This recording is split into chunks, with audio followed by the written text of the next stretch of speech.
아멘. 외모로 사람을 취하지 않는다. 오늘 말씀의 제목입니다. 첫 번째로 우리의 믿음은 반드시 행함으로 증명되어지게 되어 있습니다. 우리 믿음은 반드시 행함이라는 열매를 맺게 되어 있습니다. 하나님께서 선물로 주신 믿음이 아니면 예수 그리스도를 믿고 구원을 얻을 수 없습니다. 우리의 구원은 전적으로 하나님에게서부터만 시작할 수가 있습니다. 하나님께서 선물로 주신 믿음은 반드시 열매, 즉 행함으로 증명이 됩니다. 반드시 그 믿음에 따른 행함이 나타나게 되어 있습니다. 그래서 오늘 우리가 우리에게 베푸신 그 구원의 은혜를 생각할 때 믿음에 따른 행함이다. 그래서 이 믿음에 따른 행함이라는 것을 제가 표를 한번 만들어 봤는데요. 보시면 먼저 우리 삶에는 행함이 반드시 나타나게 되었지만 이 행함은 믿음이라는 것을 근거로 나타나는 것이죠. 우리에게 믿음이 주어졌다라는 것은 반드시 행함이라는 열매를 맺을 수밖에 없습니다. 그러면 네 부류의 사람이 존재하게 됩니다. 첫 번째 부류는 오늘 이 로마서 1장에서부터 우리가 다루었던 대로 믿음도 없고 행함도 없습니다. 창조 세계를 보면 하나님의 그 창조된 진리를 외면할 수 없는데도 하나님이 안 믿어졌던 거죠. 더군다나 사람의 내면에 하나님을 알만한 것이 있다고 하는데도 하나님을 믿지 않았습니다. 그래서 세상 방식을 믿음도 없이, 그리고 어떤 하나님 나라와 영광을 위해 살아가는 이 행함의 열매 추구하지 않은 채 그냥 살아가는, 그래서 그 사람들은 이방인이다, 그리고 2장 말씀에서는 헬라인이다, 이런 표현을 쓰고 있죠. 두 번째 부류는 이 믿음은 없는데 행함이 있는 것처럼 보입니다. 하나님이 선물로 주신 믿음으로 하나님과 동행하는 것이 아니라 그 믿음이 하나님이 주신 믿음이 없이, 즉 하나님 말씀을 지키는 그 유대인이다, 이스라엘이다, 율법주의자들이다 라는 말을 쓰고 있는 것이죠. 하나님이 선물로 주신 믿음이 아닌데 종교생활, 신앙생활이 가능하다는 겁니다.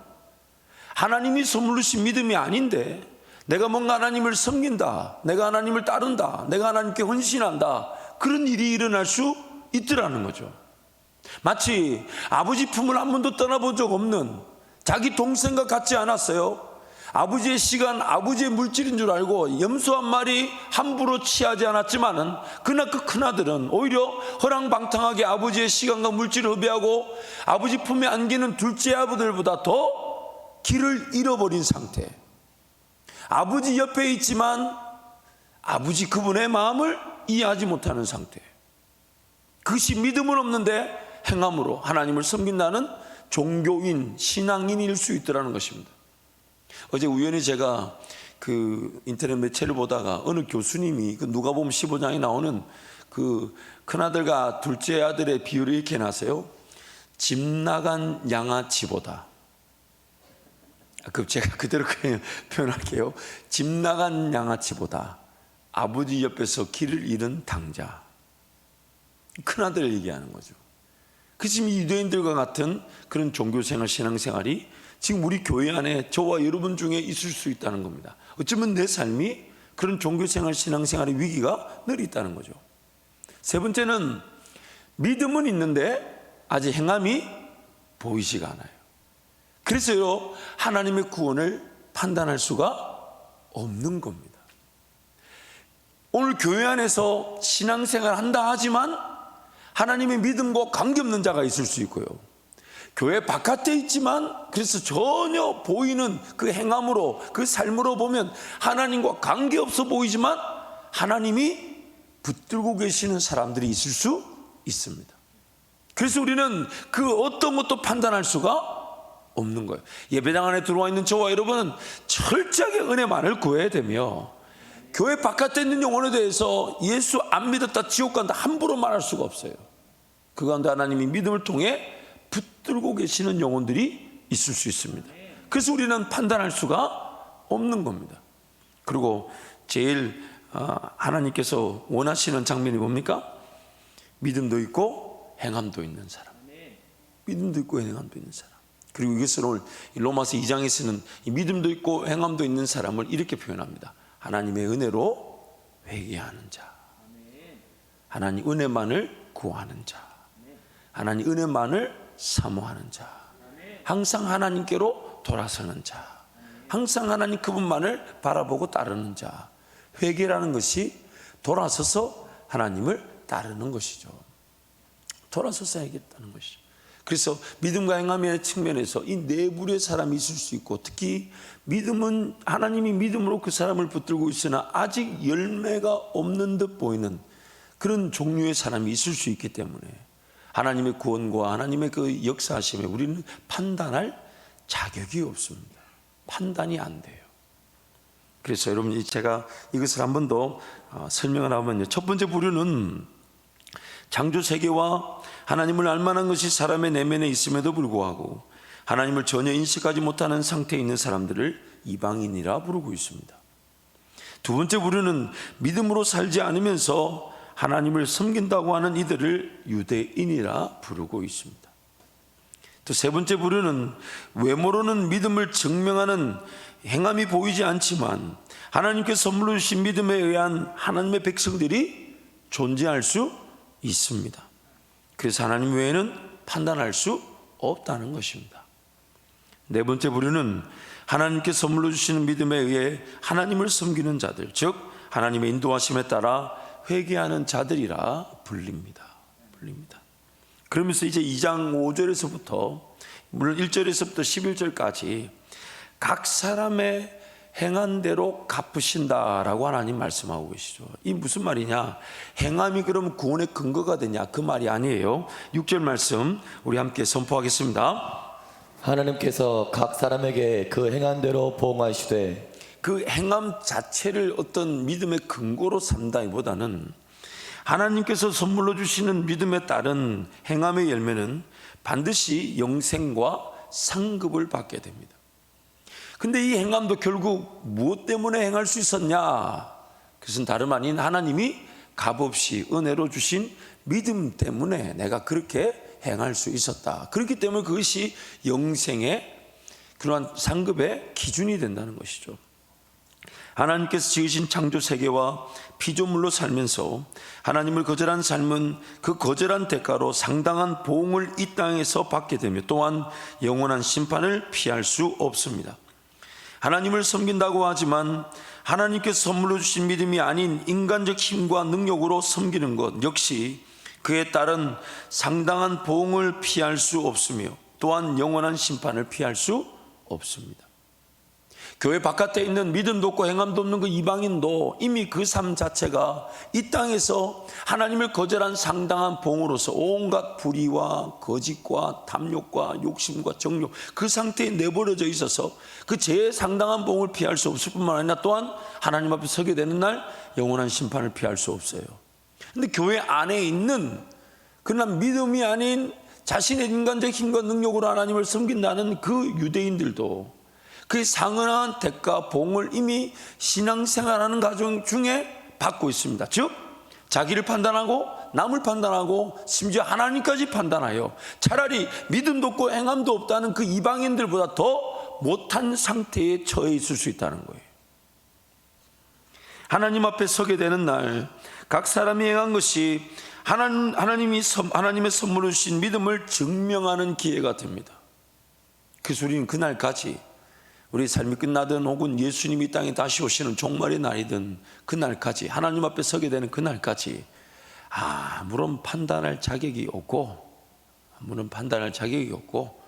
하나님 나를 불쌍히 여겨 주옵소서 이 한마디 붙잡고 주님 바라보며 살아가는 겁니다. 내 잘했다 네 잘했다 그렇게 말할 게 아니에요. 어차피 우리가 뭔가 좋은 게 있다면 그것도 하나님이 하신 것이고 못한 게 있다면 내 죄 때문이니까 하나님 긍휼을 베풀어 주십시오.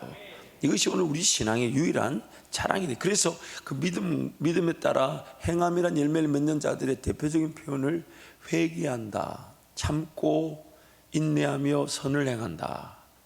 하나님께 모든 걸 맡겨놓는다는 거죠. 세 번째, 그래서 그 교회 안에 지금 하나님을 믿음이 아닌 자신의 인간의 힘과 능력으로 섬기려고 했던 이들을 신앙을 판단하는 자들이다라고 설명하는 거예요. 하나님을 삶의 주인으로 섬긴다는 것은 모든 판단과 정죄와 심판이 주인이신 하나님께 달려 있음을 인정하는 것입니다. 자랑할 수 있는 것은 하나도 없습니다. 왜냐하면 내가 한 것이 아니라 하나님께서 하신 것이기 때문입니다. 하나님께서 선물로 주시는 믿음으로만 산다는 것은 인위적인 예측과 계획과 진행과 결과를 거절한다는 것입니다. 인위적인, 즉 사람의 어떤 예측과 계획과 진행 과정과 방법과 능력과 결과를 거절한다는 것입니다. 이게 자기 부인인 거죠. 그러므로 맡은 자들에게 구할 것은 여러분 뭐 자꾸 알고자 하는 것보다 내가 잘 모르겠다라고 못 따라가는 게 무슨 이유입니까? 그 하나님을 주인으로 인정하지 않는 거예요. 내 미래길이 보이지 않아도 오늘 내가 하나님을 섬길 수 있습니다. 내가 뭔가 뚜렷하게 보이지 않아 선택이나 결정이 어렵다. 그래도 난 오늘 하나님을 예비할 수 있습니다. 심지어 내 삶의 문제 어려움이 해결되지 않아도 내 삶의 복음 전파의 기회는 항상 유효합니다. 항상 있습니다. 오늘 내 삶의 길이 열리지 않아도 심지어 먹고 마시고 입는 문제가 제대로 해결되지 않는 것처럼 보여도 나는 하나님 나라 위에 살아갈 기회를 가진 것입니다. 내 삶이 하나님께 달려있기 때문에. 그래서 성경이 뭐라냐, 그냥 너희들은 관심을 두지 말라 이렇게 치부하는 게 아니에요. 그 모든 건 하나님께 맡겨놓고 그럼 너는 오늘 어떻게 살아야 되냐, 저와 여러분은 어떻게 살아야 됩니까? 그때 우리가 하는 말이 맡은 자들에게 구할 것은 충성입니다. 충성입니다. 남을 판단한다는 것은 자신의 신앙생활에 대한 판단을 근거로 한 것입니다. 모든 것이 하나님께 달려 있음을 인정하지 않기 때문에 자기가 판단의 주체가 되어버리는 거예요. 결국 남을 판단한다는 말 뭡니까? 남을 판단할 기준이 어디서부터 시작됩니까? 나는 좀 신앙생활 하고 있다. 나는 괜찮다. 나는 하나님을 섬기고 있다. 그것이 그 기준이 없으면 다른 사람을 판단할 수 있는 근거가 없어요. 결국 하나님 그분을 두려워할 줄 모르니까 자기 자신의 어떤 신앙 형태와 종교 생활을 자기 자신이 구원받은 것으로 착각하고 또한 그것이 남에게 기준의 잣대가 되어 저 사람은 그렇게 하지 못하네, 저 사람은 저렇게 안 되네, 너는 그렇게 하면 안 돼, 그거 틀렸어, 그렇게 하는 거 아니야. 결국 그 판단의 주체, 즉 판단의 주인이 하나님이 아니라 누가 되어버리는 겁니까? 내가 되어버리는 거예요. 고집이 꺾이질 않습니다. 포기하거나 내려놓거나 져주거나 기다려줄 줄 모릅니다. 무엇이든 관철시키고자, 무엇이든 관철시키려고 하다 보니까 하소연하게 되고 당이 생기게 되죠. 이 하소연이라는 게 그 내용보다도 주로 관계를 통해 생겨납니다. 그 말이 조금 애매하고 그 말이 좀 이상해도 내가 그 사람을 좋게 생각하니까 그 당이 생겨버리는 거예요. 이 객관적인 기준이 느슨해지게 되는 거죠. 왜 그런 당이 생기는가? 다름 아닌 판단의 주인이 누가 되어버리는 겁니까? 누가 되는 겁니까? 하나님을 믿지 못하는 거예요. 왜요? 하나님을 믿지 못하니까 하나님의 방식을 기다리지 못하고 하나님이 해결할 것을 인내하지 못하니까 내가 해결해야 됩니다. 내가 해결하려고 하니까 내 목소리가 커지죠. 분열이 일어나고 분리가 일어나고 다툼이 일어나고 당이 생깁니다. 그 당이 생길 때도 보면 어떤 그 내용적인 면에서 동의가 돼서 당이 생기는 경우는 거의 없어요. 생각해 보세요. 관계가 그렇게 깊지 않거나 서로 잘 몰라요. 그럼 그 사람이 막 옳다고 같이 해달라면 선뜻 같이 해집니까? 해집니까? 안 되죠. 그런데 뭔가 저거는 좀 글쎄 잘 모르겠는데 그 사람이 가깝다는 이유로 나한테 자꾸만 써라 그러면 심지어 그 사람이 뭘 말하는지도 잘 모르면서 그 동의하는데 쓴다니까요. 왜요? 관계죠. 당이 생겨버리는 거죠. 이 당이 생겨버리면 결국 그 당 자체가 무슨 말입니까? 관철시키고자 하는 욕심이에요. 자신의 죄인됨을 인하여 하나님의 은혜를 구하는 회개가 다른 우선적인 것들에 어떻게 됩니까? 밀려나 버립니다. 하나님 판단할 자격이 없습니다. 저는 죄인이기 때문에. 제가 뭔가 판단할 자격이 없습니다. 저는 죄인이기 때문에. 항상 하나님 앞에 은혜를 구할 때에 나부터 하나님이 살려주시게 될 것이고 더 큰 문제를 하나님 막아주실 수 있는데, 그래서 5절 말씀 우리 함께 선포하겠습니다. 다만 내 고집과 회개하지 아니한 마음을 따라 진노의 날 곧 하나님의 의로우신 심판에 나타나는 그날에 임할 진노를 내게 쌓는도다. 자신의 이 판단 기준이 관철시키고자 하는 욕심을 일으키게 되고 당을 짓거나 당을 짓기 위해 하소연합니다. 하나님 앞에서 참고 인내하며 기다릴 줄 모릅니다. 저는 어제 이 말씀을 깨닫는데 그렇게 큰 어려움이 없었습니다. 왜냐하면 충분히 경험했기 때문에. 하나님 말씀을 읽어 나가는 중에 그 고집과 회개하지 않은 마음, 당을 짓고 참고 인내하지 않고 그러면서 선을 행할 기회를 놓쳐버렸던 내 인생 혹은 우리 인생 뒤돌아보면 충분히 발견할 수 있습니다. 누군가의 얘기가 아닙니다. 저와 여러분의 얘기였고 또 앞으로도 이 말씀을 이렇게 듣고 은혜를 구한다지만 또 언제 어떻게 나를 또 내 판단을 내 기준을 관철시키고자 당을 지을지 모르는 게 우리의 연약함입니다. 성경이 지금 고발하는 바, 그래서 오늘 그런 말 하잖아요. 하나님을 거절하고 배반하는 것도 먼저는 유대인이고 헬라인이지만 또한 하나님 은혜로 회개하며 하나님과 동행하는 것도 먼저는 유대인이고 헬라인이란 말은 우리는 그 양면선을 다 가지고 있습니다. 그런 불의와 제약을, 그 엄청난 위기가 내 안에 있지만 또한 하나님과 함께 동행하면서 선을 행할 기회도 동시에 존재하고 있습니다. 내 속에 그런 두 가지 법이 항상 공존하고, 이제 그 로마서 7장 가면 이제 그 엄청난 싸움에 대해서 소개하죠. 저는 기대가 돼요. 로마서 7장은 정말 제 평생에 죄송합니다 다만 수백 번을 읽었을 겁니다. 그리고 그 참 읽을 때마다 그 깊이와 넓이와 높이에 감복합니다. 그 은혜를 느낄 수밖에 없도록 하나님은 얼마나 바닥을 치게 하시는지. 여러분 로마서 7장을 기대하십시오. 엄청나게 바닥을 헤매게 될 것입니다. 마치 이런 느낌이 하나님이 제 얼굴을 자갈밭에다가 딱 붙여놓고 끌고 다니시는 것 같아요. 완전 하나님 앞에 살려달라고 외치지 않으면 안 되는, 지금 여러분 느낌은 전혀 그렇지 않지만 곧 그렇게 될 것입니다. 왜냐하면 살려주시는 분이 하나님이시라는 게 깨달아지면 그만큼 은혜가 없는 것이니까. 당을 짓는 것이 무서운 것은 사람들의 여론이 진리로 포장될 위험이 높기 때문입니다. 다른 이들을 사랑하고 포용한다는 것이 진리로 가장될 위험이 높습니다. 그 내용이 보다도 관계 때문에 당이 생기기 때문이죠. 개인보다 당, 즉 같은 뜻을 가진 사람들이 불의를 따를 확률이 높습니다.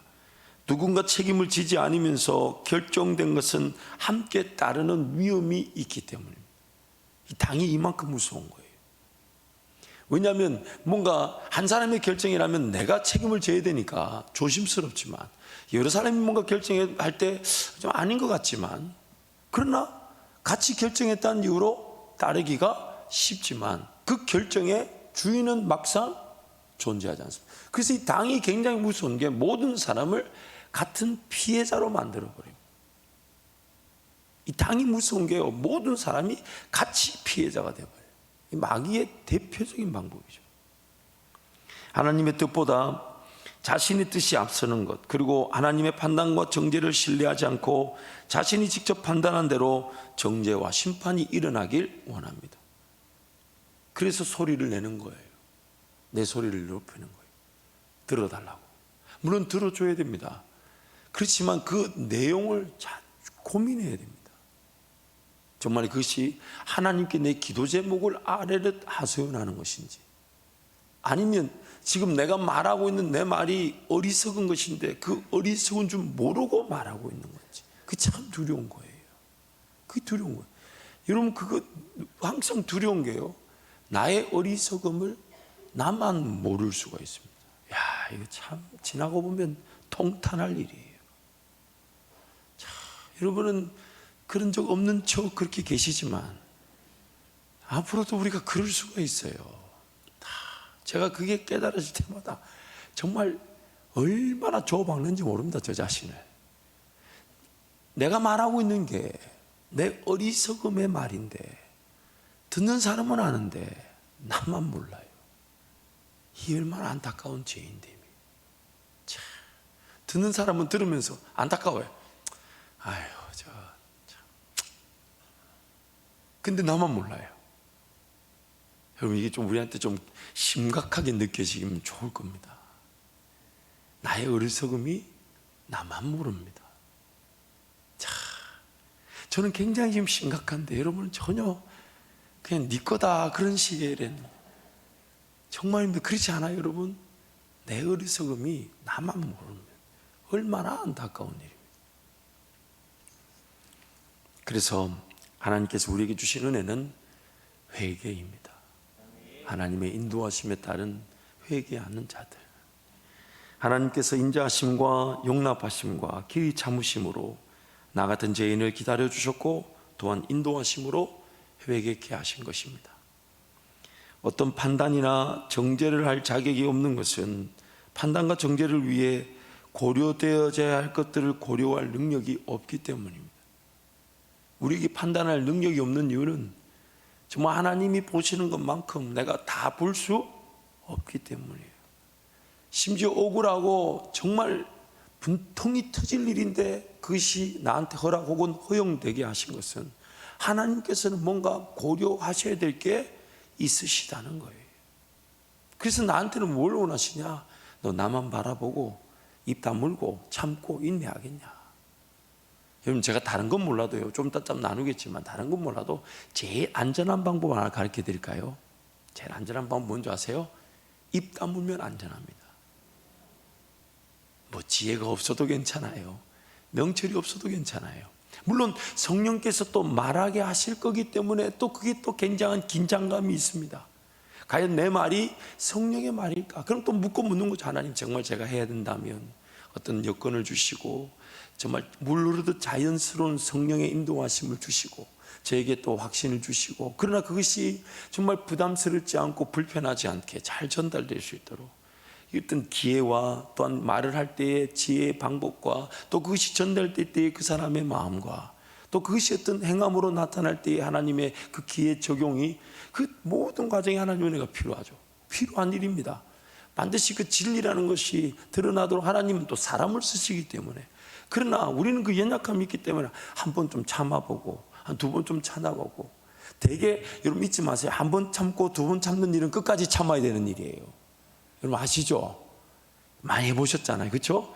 한 번 참아야 된다, 두 번 참아야 된다, 잊지 마세요. 아, 끝까지 참아야 되는가 보다. 그게 사람이 지금 실수의 길을 가고 있다는 거 하나님 계속 경고하시는 거예요.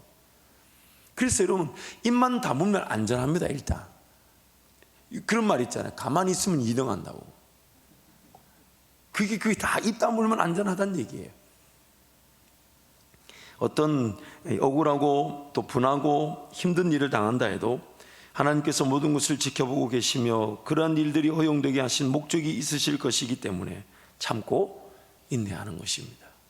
왜냐하면 모든 전쟁은 누구에게 달려 있습니까? 하나님께 달려 있습니다.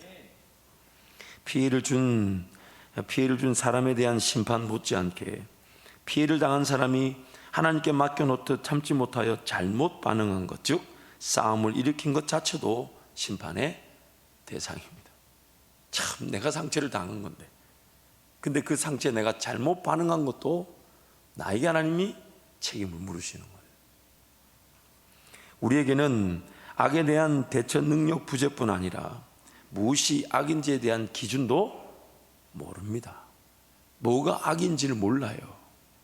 보시기에 심히 좋았던 세상에서, 그래서 하나님이 먹으면 죽는다는데 보니까 너무 먹고 싶고 보암직도 하고 다 먹고 싶은 만큼 탐스럽기도 하더라.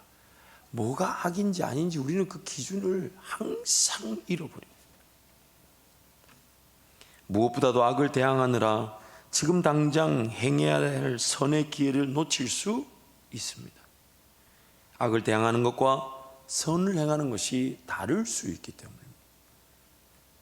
악을 대항하는 것이 꼭 선을 이루는 게 아니에요. 그래서 하나님 뭐라고 얘기하셨냐면 선으로 악을 이기라 하셨지. 악 그 자체와 상대하지 마라.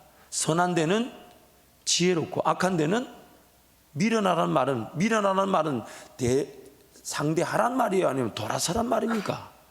돌아서란 말이에요. 교회 공동체 분열이 일어날 때 교회를 지킨다는 이유로 복음 전파는커녕 도리어 하나님의 영광을 가르는 일들이 서슴지 않고 일어날 수 있습니다. 잊지 마세요, 여러분.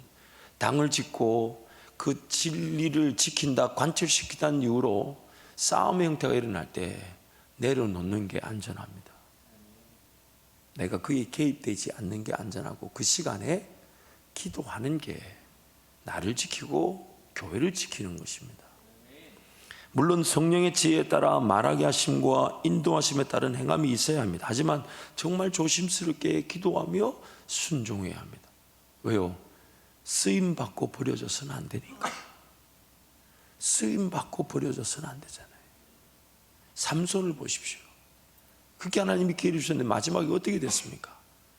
쓰임받고 버려졌어요. 그래서 다섯 번째, 오늘 결론을 이렇게 됩니다. 외모로 평가할 수 없습니다. 외모로 평가할 수 없습니다.